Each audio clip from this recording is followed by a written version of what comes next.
warahmatullahi wabarakatuh. Alhamdulillahi rabbil alamin. Allahumma salli ala Muhammad wa ala alihi wa sahbihi ajma'in. A'udzu billahi minasy syaithanir rajim. Bismillahirrahmanirrahim. Syahrul Ramadan alladzi unzila fihi al-Qur'an hudan lin-nasi wa bayyinatin minal huda wal furqan. Faman syahida minkumus syahra falyasum ila akhiril ayah. Sadaqallahul azim. Bapak-bapak, ibu-ibu, anak-anak kami, para pemuda, para remaja, umumnya jamaah salat Isya, Tarwih dan witir Masjid Agung Nurul Iman rahimakumullah. Kita sudah sempurna melaksanakan ibadah puasa selama 16 hari, mulai dari ibadah-ibadah yang dianjurkan alias yang disunatkan sampai kepada ibadah yang diwajibkan. Sesungguhnya di malam pertama Ramadan dahulu kita melaksanakan ibadah salat tarawih, salat witir, qiraatul Quran, sahur, dan zikir lainnya merupakan ibadah-ibadah yang dianjurkan atau yang hukumnya sunat. Sementara ketika kita menahan diri dari segala yang membatalkan puasa, mulai dari min tulu'il fajr, mulai dari terbitnya fajar sampai terbenamnya matahari, itulah sesungguhnya as-siyam, dan itulah yang diwajibkan kepada kita. Semoga semua apa yang sudah kita lakukan itu, yang sudah bisa kita nyatakan sah, bisa diterima oleh Allah Subhanahu wa ta'ala. Amin ya rabbal alamin. Bapak-bapak, ibu-ibu, hadirin dan hadirat rahimakumullah. Waktu yang akan kita pakai insyaallah antara 20 sampai 30 menit. Kita malam ini mengadakan apa yang diistilahkan dengan Zikra Nuzulil Quran, peringatan Nuzul Al-Quran. Satu-satunya ayat yang membicarakan tentang Nuzul Quran di bulan Ramadan, yang langsung menyebut kata Ramadan, adalah ayat yang dibaca tadi, surat Al-Baqarah ayat 185. Begitu nyata dan begitu jelas Allah menyebutkan di sana, Syahrul Ramadan alladzi unzila fihi al-Quran. Syahrul Ramadan alladzi unzila fihi al-Quran. Penjelasan Allah bahwa Al-Quran diturunkan di bulan Ramadan, walaupun tidak menyebut tanggal. Seperti disampaikan pengurus tadi, malam ini malam yang ke-17 atau hari yang ke-17. Biasa memang kaum mukminin secara mayoritas di dunia ini memperingati apa yang diistilahkan dengan Nuzulul Quran itu pada tanggal 17 Ramadan. Falimaza, kenapa kaum mukminin pada umumnya memperingati Nuzulul Quran pada tanggal 17 Ramadan, padahal tidak disebutkan secara tegas dan jelas tanggal tersebut dalam Al-Quran, terutama ayat yang kita bacakan tadi. Kaum mukminin jamaah yang terhormat, penetapan tanggal 17 itu adalah hasil ijtihad yang didukung oleh dalil, yakni surat Al-Anfal ayat 41. Di bagian tengahnya Allah menyebutkan di sana, in kuntum tu'minuna billahi wa ma anzalna ala abadina yaumal furqan yaumal taqal jam'an. Itu penegasan Allah bahwa turunnya Al-Quran itu disebut juga dengan hari Furqan. Hari Furqan itu adalah yaumal taqal jam'an, hari bertemunya dua pasukan di medan perang.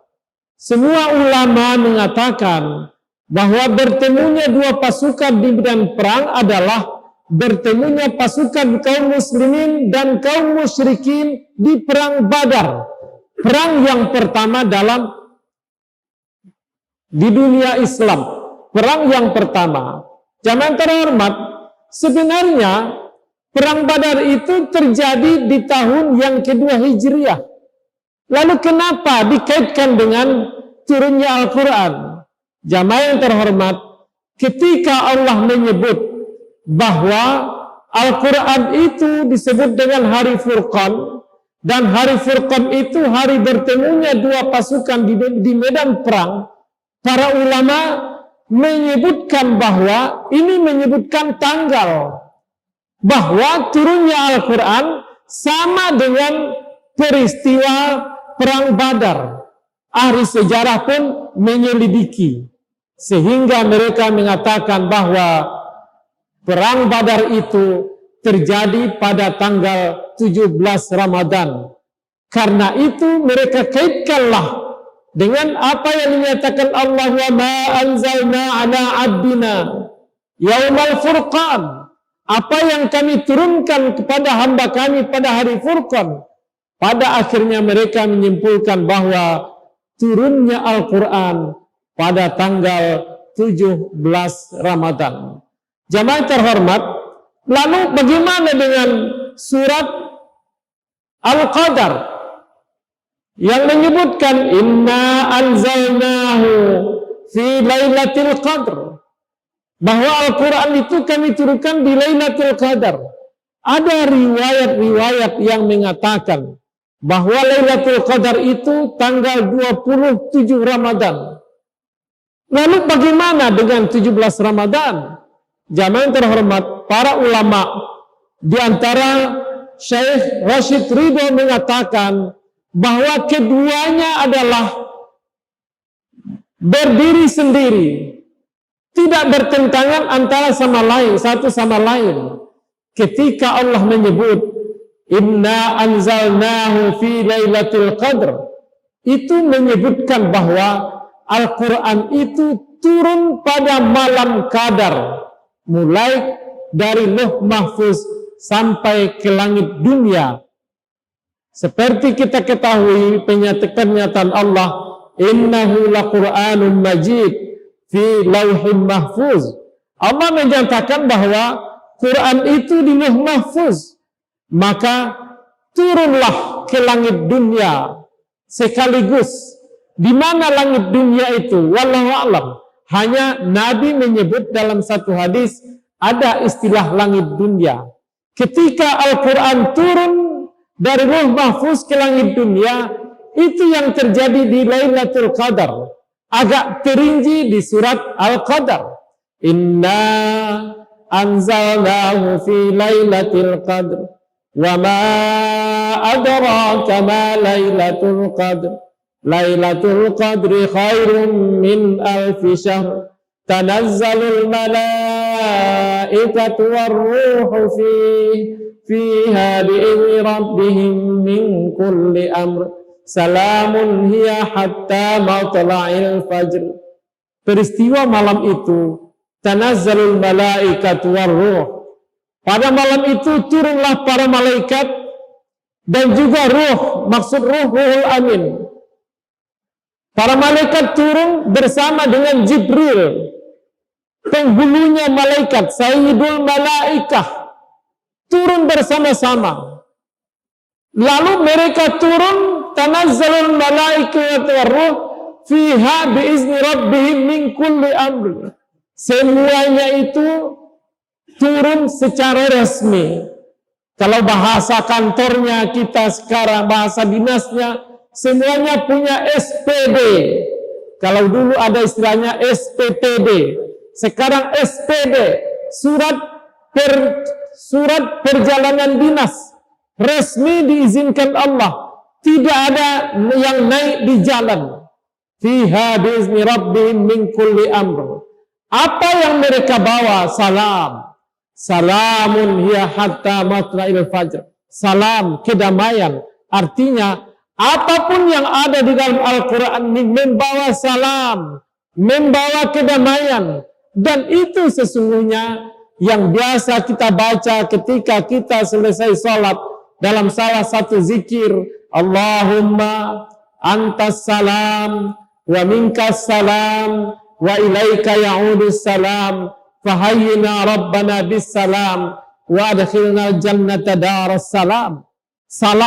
Salam yang kita minta itu sesungguhnya salam yang ada waktu Lailatul Qadar, ketika turunnya dahulu Al-Quran ke langit dunia sekaligus.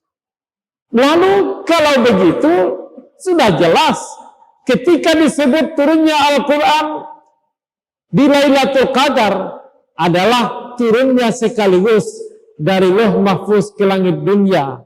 Sementara ketika kita katakan turunnya Al-Quran tanggal 17 Ramadan, yang justru itu yang banyak dijadikan orang sebagai zikra nuzulul Quran, peringatan nuzul Quran, itulah yang dimulai tanggal 17 Ramadan dengan turunnya bagian pertama surat Al-Alaq, Iqra bismi rabbikal ladzi khalaq, khalaqal insana min alaq, Iqra wa rabbukal akram, allazi 'allama bil qalam, 'allamal insana ma lam ya'lam.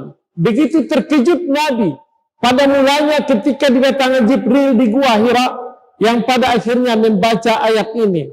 Lalu Nabi pun turun dari Gua Hira menuju rumahnya di Makkah, menuju rumah istrinya Khadijah. Sampai di rumah Khadijah, dia menyebutkan kepada orang-orang yang ada di sana, tidak ke Khadijah saja, tetapi yang ada, semua yang ada di rumah itu dengan kalimat zammiluni, zammiluni, selimuti aku, selimuti aku. Ada hikmah yang ada yang bisa diperoleh dari sana. Waktu itu Nabi kan terdesak, mungkin bisa kita istilahkan dalam keadaan pucat pasi turun dari Gua Hira, tapi tidak satu pun yang bertanya ada apa yang terjadi, termasuk istri beliau Khadijah. Ketika Nabi terdesak meminta zammiluni, mereka menyelimutinya. Apa hikmah? Begitu hendaknya akhlak dalam kehidupan kita. Ketika ada sesuatu yang tiba-tiba datang, tidak perlu, jangan dulu dijejali dengan pertanyaan, tapi tenangkan dulu. Seperti halnya Khadijah juga memperlakukan itu kepada suaminya dulu. Zammiluni, zammiluni, selimuti aku, selimuti aku. Mereka pun menyelimuti Nabi. Setelah Nabi berselimut, turun lagi ayat, ya ayyuhal muddassir. 7 ayat pertama surat Al-Muddassir, qum fa'anzir. Hai yang berselimut, bukan untuk berselimut tapi bangun. Fa'anzir, beritahu. Pada mulanya ashiratakal aqrabin, beritahu keluarga dekatmu. Nabi pun terbangun. Nabi pun berdiri dan siap menerima pertanyaan dari Khadijah yang menanyakan apa sebenarnya yang terjadi. Nabi pun menceritakan yang terjadi, sehingga pada akhirnya Khadijah mengajak Nabi pergi ke rumah paman beliau yang bernama Waraqah bin Naufal, menceritakan apa yang dialami Nabi SAW. Akhirnya Waraqah bin Naufal mengatakan bahwa yang datang itu adalah namus bahasa Taurat dan bahasa Injil, sementara bahasa Al-Qur'annya adalah Jibril. Yang datang itu adalah Jibril, dan ini menunjukkan bahwa engkau sudah menjadi Nabi dan Rasulullah. Setelah itu terputuslah wahyu. Tidak datang-datang lagi wahyu, padahal Nabi sudah merindukannya. Sehingga pada akhirnya ketika Nabi sudah sangat merindukannya dan sudah mulai putus asa, turunlah surat Ad-Duha. Wad-duha wal laili iza saja ma wadda'aka rabbuka wa ma qala walal akhiratu khairun laka minal ula, sampai seterusnya. Wad-duha, demi waktu duha, mulai dari pagi hari. Wal laili iza saja, demi malam bila sudah gelap. Ma wadda'aka rabbuka wa ma qala, ketika Nabi merasakan bahwa dia sudah ditinggalkan Allah, sudah ditinggalkan Tuhannya, ternyata ma wadda'aka rabbuka wa ma qala, Tuhanmu tidaklah meninggalkanmu dan tidak akan menyia-nyiakanmu. Zaman terhormat, apa hikmah yang bisa diambil dari sini? Adalah sebuah pertanyaan. Pernahkah kita merasa ditinggalkan Allah? Pernah kita merasa disia-siakan Allah? Sehingga kadang doa kita tidak makbul, harapan kita tidak dijabah. Pernahkah kita merasakan semua seperti itu? Maka janganlah lupa duha dan jangan lupa malam. Artinya aktifkan ibadah mulai dari duha sampai tengah malam. Wal laili iza saja, terutamanya demi malam bila sudah gelap. Ini yang dituntun di dalam surat Al-Isra. Wa minal laili fatahajjad bihi nafilatan lak asa ayyab asaka rabbuka maqaman mahmuda. Di bagian malam itu bangunlah, fatahajjad, bangunlah, nafilatan lak, untuk melakukan amal-amal tambahan. Amal-amal tambahan itu yang diistilahkan dengan bahasa hukumnya amal-amal sunat. Dalam hadis lain disebut ketika manusia pada tidur semua, maka bangunlah. Bangunlah melaksanakan ibadah tambahan. Di antaranya qumil laila illa qalila di surat Al-Muzammil. Melaksanakan salat lail, salatul lail, salat malam.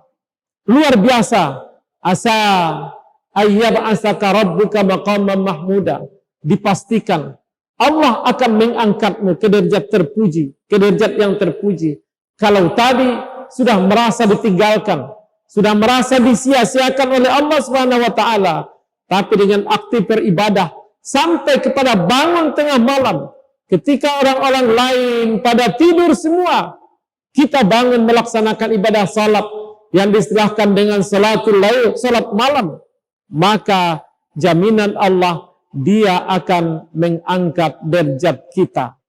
Luar biasa salatul lail ini. Satu-satunya salat yang langsung ditunjukkan Allah doa di dalamnya. Wa qur rabbi adkhilni mudkhala sidqin wa akhrijni mukhraja sidq waj'al li min ladunka sultanan nasira. Rabbi adkhilni mudkhala sidq. Ya Tuhanku, masukkanlah aku dengan cara yang benar. Apapun yang Engkau berikan kepadaku, berilah dengan cara benar. Beri dengan cara benar, bukan dengan cara yang batil. Kalau memang hakku, berikan kepadaku. Wa akhrijni mukhraja sidq, dan keluarkan aku dengan cara benar. Tidak dengan jalan terpaksa Engkau siksa dan lain sebagainya, tapi dengan cara benar. Waj'alli min ladunka sultanan nasira, dan berikanlah kepadaku langsung darimu sultanan ketika saya berkuasa, tapi jadikan saya penguasa yang nasira. Nasira ini artinya nasirun wa mansurun, bisa menolong orang dan saya juga ditolong orang. Luar biasa doa yang diajarkan Allah ini kepada kita. Doa yang kita lakukan di malam hari ketika salatul lail, yang merupakan suatu upaya untuk menghindari penyakit merasa ditinggalkan atau disia-siakan Allah Subhanahu wa taala. Setelah surat Ad-Duha turun, maka beruntullah ayat-ayat yang turun. Ada kalanya karena pertanyaan orang, yas'alunaka, yas'alunaka, yas'alunaka sebanyak 14 kali.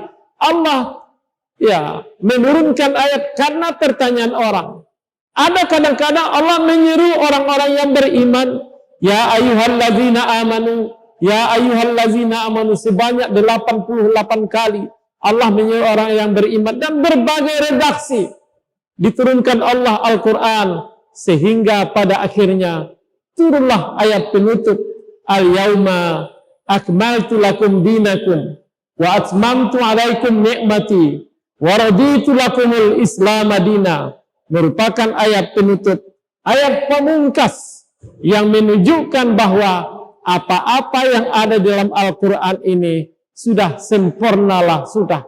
Makanya perlu diingat apa yang disebutkan Allah dalam salah satu ayat di surah Al-Baqarah, yas'alunaka 'anil ahillah qul hiya mawaqitu lin-nas wal hajj wa laysal birra bi an ta'tul buyuta min zuhuriha walakinnal birra man ittaqa wa'tul buyuta min abwabiha. Tidaklah mereka bertanya kepadamu tentang bulan sabit, maka jawablah, bulan sabit itu menentukan waktu-waktu beribadah, waktu haji. Yang luar biasa sambungan ayat ini, laisal birra bi an ta'tul buyuta min zuhuriha. Tidaklah kebaikan kalau engkau datang masuk rumah dari pintu belakang. Wa'tul buyuta min abwabiha, dan masuklah pintu dari ke rumah dari pintu depannya. Apa makna yang bisa diambil dari sini? Ketika kita ibaratkan rumah itu adalah Islam, maka masuklah ke dalam Islam ini dengan membawa Al-Quran yang sudah sempurna ini. Tidak perlu dicari-cari yang lain lagi. Apa yang disebut Al-Quran? Sami'na wa ata'na. Apa di dalam Al-Quran? Sami'na wa ata'na.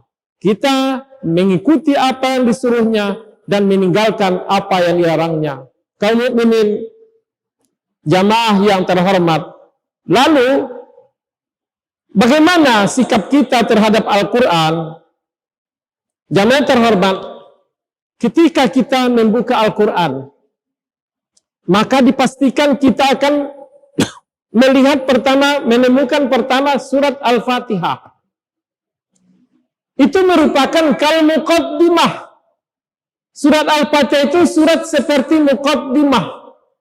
Maka disebut Ummul Quran, disebut dengan Ibu Al-Quran.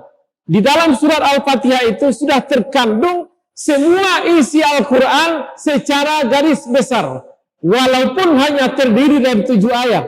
Tapi ayat apapun yang kita baca, sesungguhnya ada di dalam salah satu ayat surat Al-Fatihah yang 7 ayat itu. Berarti kita tidak menjelaskan itu sekarang. Habis surat Al-Fatihah, kita ke surat Al-Baqarah. Di surat Al-Baqarah, Allah memulainya dengan Alif Lam Mim. Alif Lam Mim. Suatu kata yang sangat mengejutkan. Orang Arab pun terkejut tuh. Tidak biasa.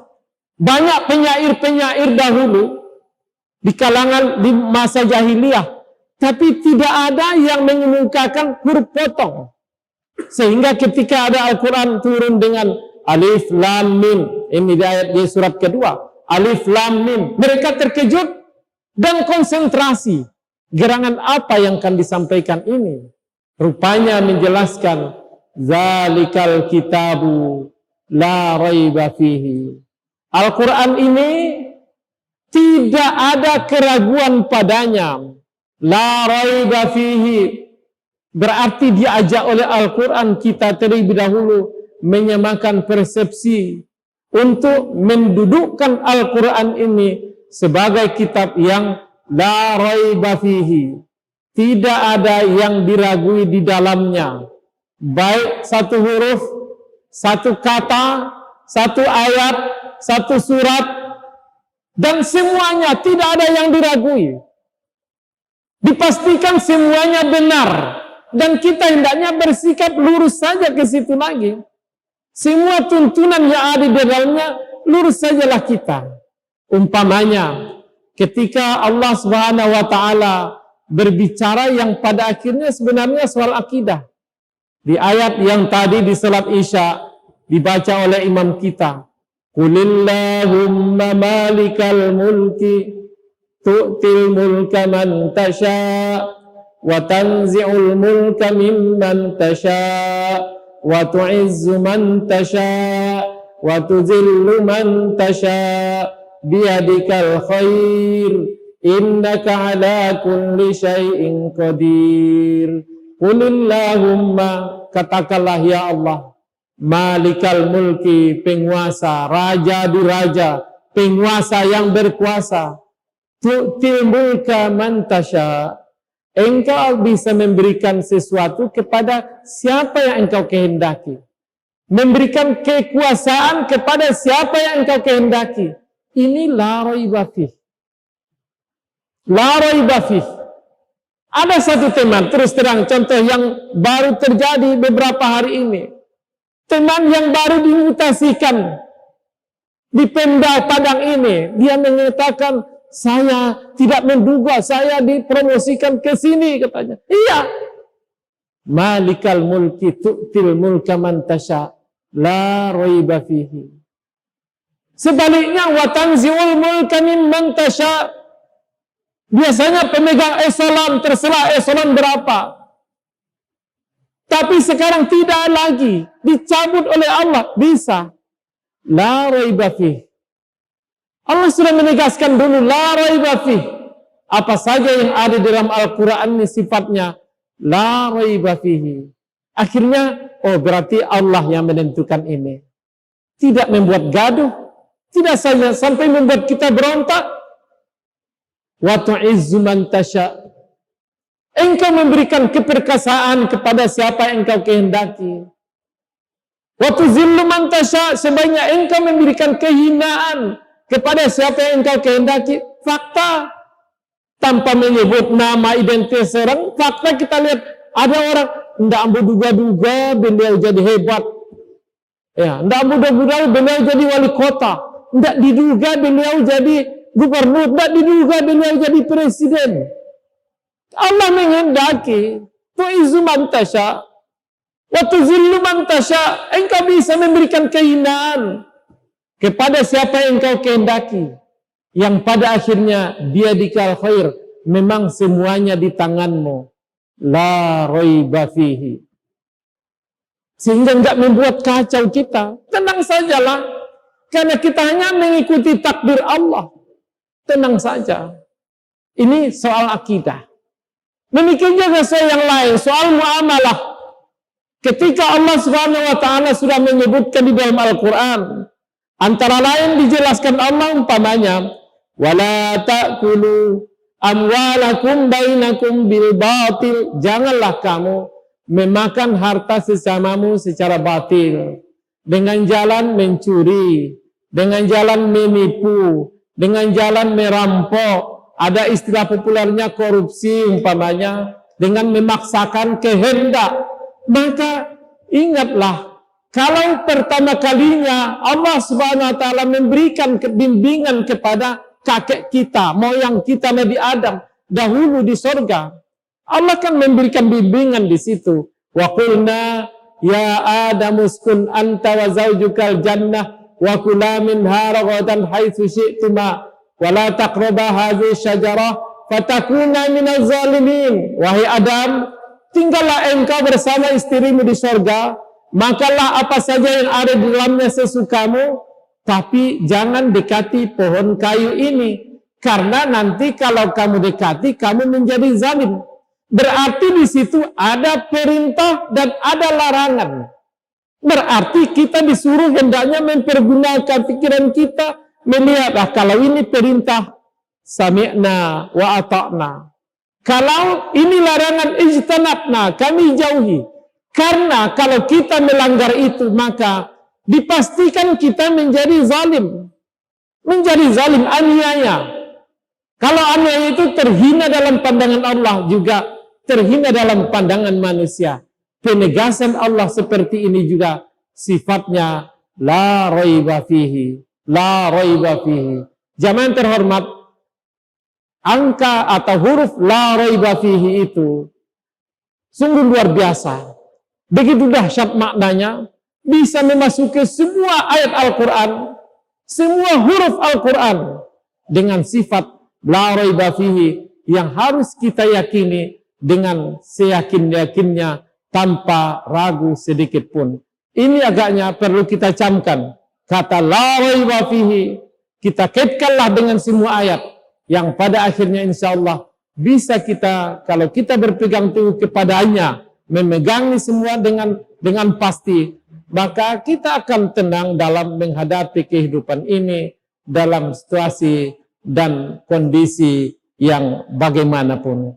Kaum mukminin, jamaah yang terhormat, memang sudah 30 menit. Kita akhiri doa penutup majelis. Subhanakallahumma bihamdik, asyhadu an la ilaha illa anta, astaghfiruka wa atubu ilaik. Banyak maaf. Assalamualaikum warahmatullahi wabarakatuh.